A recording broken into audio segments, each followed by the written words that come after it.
Try to explain the faint young sun paradox. Remember what I explained to you before?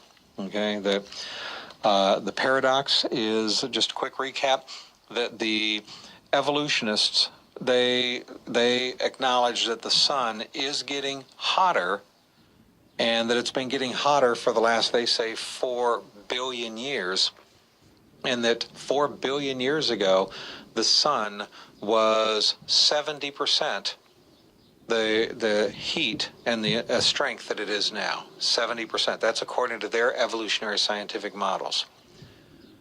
That means at 70% strength, the Earth wouldn't just be a little bit cooler. We wouldn't just be in an ice age. We would be a frozen solid ball of ice. I mean, ice rock. That's pretty much what the Earth would be if the sun were 70% less bright and less hot.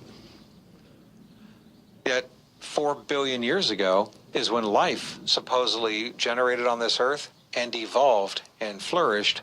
And at that time, they acknowledge also, according to the revolutionary models, that for life to evolve on the Earth would have to have somewhat the same atmosphere and same temperature that it has now. So the evolutionists call this a paradox. Okay? The creation scientists have no problem. They go, it's not a paradox to us. This is easy. The easy, simple answer is the sun isn't 4 billion years old, neither is the Earth. Okay? I mean, that's the simple answer. So here's what the latest theory they've come up with now. Their theory is, and I'm reading here from Fox News, and Fox News, while I like a lot of things about Fox News, they don't support creation science, so they're bought into the whole evolutionary thing.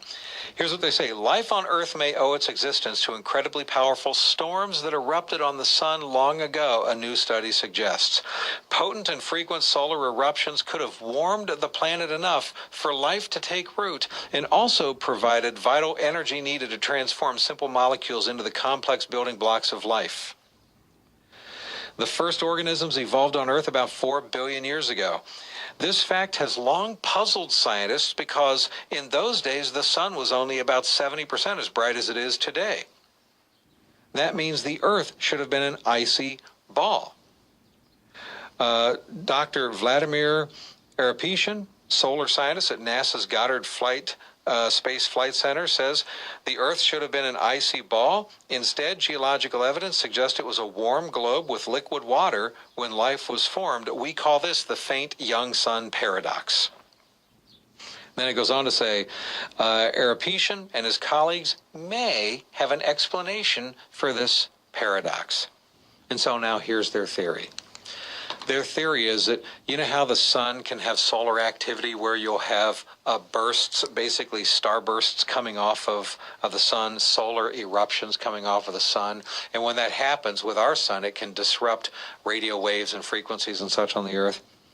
What they're saying is that maybe, just maybe, 4 billion years ago, there was a really, really big solar flare and series of solar flares that came off of the Earth, or came off of the sun, that were so strong and so powerful that it heated up the Earth enough so that lightning could hit the primordial goo and that life could somehow evolve. Because the solar flares warmed up the Earth enough. And they say that because when a star is young, then its solar activity would be more active. Never mind the fact, folks, they have no evidence for this because they're working on the assumption that the universe is 13.8 billion years old. So they're working on an assumption that when they look at a star with a lot of solar activity, that they therefore conclude that star is a younger star, and so, therefore, higher solar activity. They're making this assumption, but it's circular reasoning based on the assumption, the presupposition, that the universe is billions of years old. So anyway, that's their theory, that maybe that's what happened, and so therefore the Earth was warm enough during that time that life could generate on the planet. So let's think about that logically, okay? Because on the surface, here's what happens. People that have just bought into evolution, and they're going to believe it no matter what, they read something like this, and then they go, oh, okay, yeah, sounds good, sounds plausible. Does it really? No, it doesn't, and I'll tell you why. A couple minutes from now, here on the Bob Dutko Show.